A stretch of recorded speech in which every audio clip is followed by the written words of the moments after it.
Well, we've officially reached the midpoint of the 17-week regular season. Plenty of drama and intrigue as always. On to week 9 now. Only 13 games in this week 9 as 6 teams are on bye, but still plenty of interesting matchups. I'd like to talk about a few of them now quickly, starting with the Thursday night game. The New Orleans Saints going on the road to face the Carolina Panthers. New Orleans a 2.5-point favorite on BETDAQ. 48 is the total in this game. Now, both these teams have been disappointments this year. The Saints at 3-4, the Panthers at 3-4-1. But still, this is a big game. This game for first place in the NFC South, which has surprisingly been the worst division in football this season. Now, normally this sets up as the kind of spot the Saints tend to struggle. On the road, outdoors, against a physical run-first team. But you look at the Panthers, are they really a physical run-first team? That's their reputation. But they're 27th in rushing offense this season. The offense has actually been carried by the passing of Cam Newton, and I expect that to be the case again on Thursday because the Saints have not been good at all in the secondary. 31st in passing defense. They're surrendering nearly 290 yards per game through the air, but they've been pretty good against the run, 10th against the run. So Carolina, as we said, they haven't been running the ball well this season. They've been doing more passing than they have running. The Saints struggle against the pass. So I expect to see plenty of Cam Newton dropping back and letting it fly in this game. Now, do you have any faith in Cam Newton out-dueling Drew Brees? I personally do not.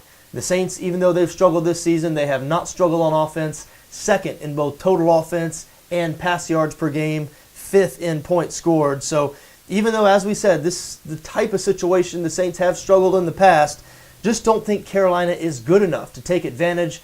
Panthers have not won since week 5, 24th in points scored, 25th in points allowed. Hard to have much faith in them right now. I do have an early New Orleans lean here. Next game I'd like to talk about, Philadelphia Eagles going on the road to face the Houston Texans this Sunday. Philadelphia a 2-point favorite on BETDAQ, 48 the total. Now look, I know the Eagles just lost last week. Houston, meanwhile, picked up their first win in 4 weeks. This line feels a little low to me, does it not? The Eagles just a 2-point favorite over the Texans. I feel like I'm higher on the Texans than most people. Prior to the season, I thought the Texans picked them, I believe, to go 9-7 in our handicapper's guide. And they are pretty good up front on defense. Obviously, with J.J. Watt, the NFL's best defensive player, and Jadeveon Clowney back now. Didn't do much last week, but any week now I expect him to explode. After all, Watt's getting so much attention on one side of the defense that an athlete of Clowney's caliber not being paid as much attention to, good things are bound to happen for the Houston Texans defense there. But the Texans have been awful in the secondary, 28th in passing defense. And Nick Foles, even though he didn't have his best game last week against Arizona, he has had a very good season. So I do think the Eagles' offense is going to be able to move the ball here. And Houston's offense, very one-dimensional. They're a run-first offense. They're 26th in pass yards per game. Ryan Fitzpatrick not really getting the job done this season. And the Eagles have been much improved on defense. Top half of the league, 15th in points allowed. So don't expect the Houston offense to have a whole lot of success. Just not sure they're going to be able to keep pace with the Eagles in this situation. No, it's very early in the week. No, this game is in Houston. There's some situational things I like about the Texans here. They have a bye next week. But look, I have an early lean towards the Eagles here. Hard not to, isn't it? They've been better than the Texans this season. Only a 2-point favorite. As we said, Houston has really struggled in the secondary. So are they going to be able to stop this Philadelphia offense? We'll have to see. Certainly an interesting game there. A lot of people, no doubt, will be looking at the home dog Houston Texans, especially after the Texans pulled out an impressive road win last week. 2-touchdown win over Tennessee. That game wasn't even as close as the final score would indicate. But still, tough for me not to have an early Philadelphia lean in this situation. I just have a higher opinion of the Eagles right now than I do of the Texans. Next game I'd like to talk about, let's head down to Miami, where the San Diego Chargers will come across the country to face the Dolphins on Sunday. Miami a 2.5-point favorite on BETDAQ, 44 the total here. This is a very intriguing game. These teams very similar. Pass-first offenses, defenses that have been better this season than people thought they were going to be. Now the Chargers have fallen off a little bit of late. They've lost 2 straight games. Still, you look at this team, 4th in points allowed. So their defense has been playing even better than their offense. But we know really it's the offense that steers the ship in San Diego. Phillip Rivers might not be the favorite for MVP anymore, but he is still having a career season. Now Rivers will be tested by this Miami defense. The Dolphins 7th total defense, but they're especially good against the pass. They're 3rd against the pass, and San Diego very one-dimensional on offense. They cannot run the ball this year, 30th in rush yards per game. So it's going to be Rivers going up against this stingy Dolphins secondary. Now on the other side of the ball, the Chargers, as we mentioned, 4th in points allowed. They're surrendering just 18.6 points per game.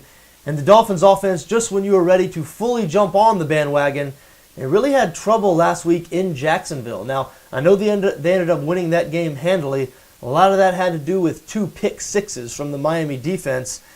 The offense couldn't get anything going, less than 10 total yards late in the first half against a Jacksonville defense that allowed more points through the first 4 games of this season than any team since the 1970 AFL-NFL merger had allowed through the first 4 games of any season. Now, I know that Jags defense had tightened up a bit in recent weeks, but still, definitely not one of the better defenses in the league, and Miami had trouble consistently moving the ball. Makes you wonder what that offense is going to look like against this Chargers defense, which, like we said, has been tough. And to tell you the truth, I'm not sure. I'm just talking about this game because it's an intriguing matchup to me. This will not be one of my best bets, but it is a game that I'll be watching with great interest. I was one of those that was ready to go all in on the Miami offense after what I saw out of them in Week 6 when they really gassed the Chicago Bears defense. Or maybe that was Week 7. I believe it was Week 7, actually. Week before last. If you saw that game, you know what I'm talking about. The Bears could not stop the Dolphins from going up and down the field.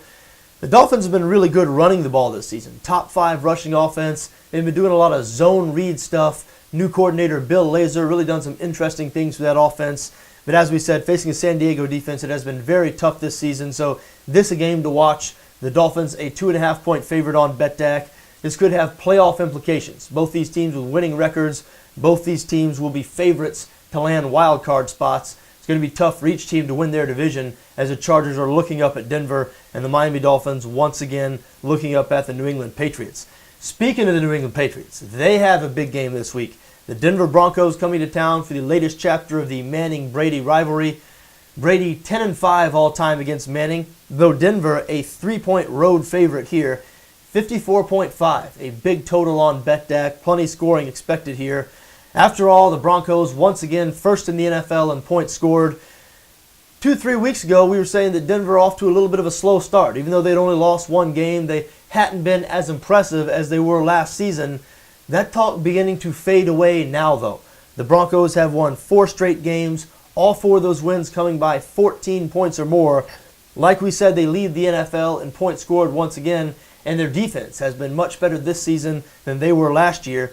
Speaking of defense, though, the New England Patriots defense has been very good this season. Now, I like New England coming into the year. They're actually my Super Bowl pick coming into the season. That looked really bad after 2 or 3 weeks, starting to look a little bit better now, but the primary reason why I like the Patriots more this season than I did in years past was the defense. You looked at the personnel on defense. Over the last 2 years, the Patriots have spent a lot of money rebuilding this defense, and now, personnel-wise at least, you have the type of defense that maybe Bill Belichick can work with.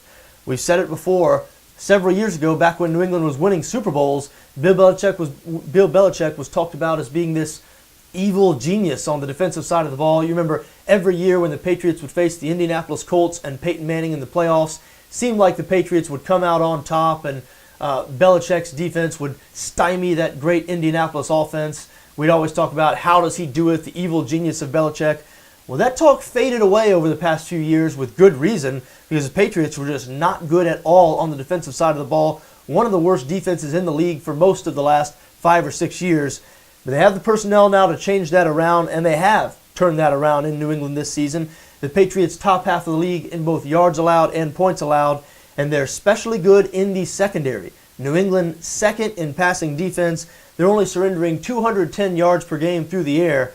Here comes Peyton Manning and this Denver offense. Now, certainly don't think the Patriots are going to hold Manning to 210 passing yards, but if they're able to just slow down that Denver offense a bit, it might be good enough. Because Tom Brady and this New England offense, they have found their rhythm now. Rob Gronkowski appears to be fully healthy once again. Patriots a home underdog here. Very, very tempting. Heard a couple of people on Twitter saying, well, no way Denver loses this game, etc., etc. Not sure I quite see it that way. we'll see. If this line moves off 3, if it goes in the Denver direction, going to be hard for me not to at least get a little bit involved here on the New England side. Patriots just too good, I think, to be a home underdog of more than 3 points anyway. And like I said, their defense, I think, might be able to hold this Denver offense under 30 points. So the under 54.5 could be another bet to consider here as well. But anyway, should be a great matchup, no doubt. One of the weekend's best. Manning Brady 16. Next game I'd like to talk about, the final game I'd like to talk about right now. Of course, we do preview each one of these games individually on BETDAQ Tips, so I hope you do check back with us over the course of the week. But right now, last game I'd like to talk about, the Baltimore Ravens traveling to Pittsburgh to face the Steelers. This is the Sunday night game. Ravens-Steelers, one of the greatest rivalries in the NFL. 2 or 3 years ago, I think we'd call it the best rivalry in the NFL. That's probably been supplanted by Seahawks-49ers now, but still, no love lost in this rivalry. This game, pick'em at BETDAQ, only a money line market being offered, 47.5 the total here. Now these teams met back in week 2. Baltimore coming out with an easy win, 26-6. They were clearly the better team on that night, but the Steelers have improved in recent weeks. Won their last couple of games, including that impressive performance last week against the Indianapolis Colts. They hung over 50 points on that Indianapolis defense.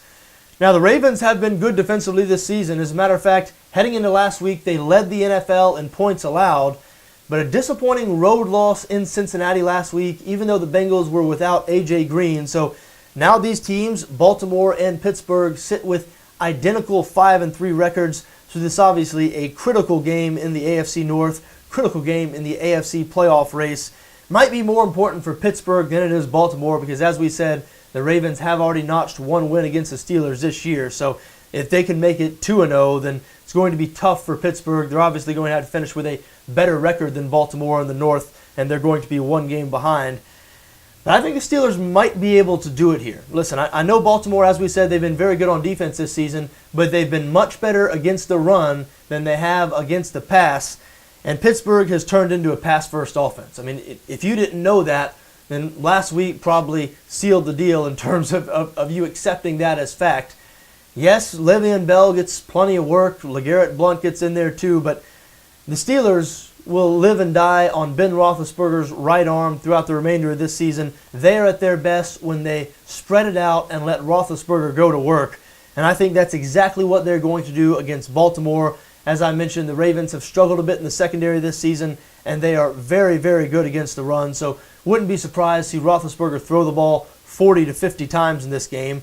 Now, on the other side of the ball, the Pittsburgh defense has been vulnerable this year, but they're healthier now than they have been in several weeks. And Baltimore, even though they're pretty good on offense, I think that's just about all you can say about them. They're pretty good on offense. As a matter of fact, you take 2 games out of the equation when the Ravens hung 48 points in Tampa a couple of weeks ago, and early in the year when they scored 38 against the Carolina Panthers. And the Ravens' offense, very average. As I said, you take those 2 games out, and the rest of their games didn't reach 30 points in any game. They were held below 20 twice.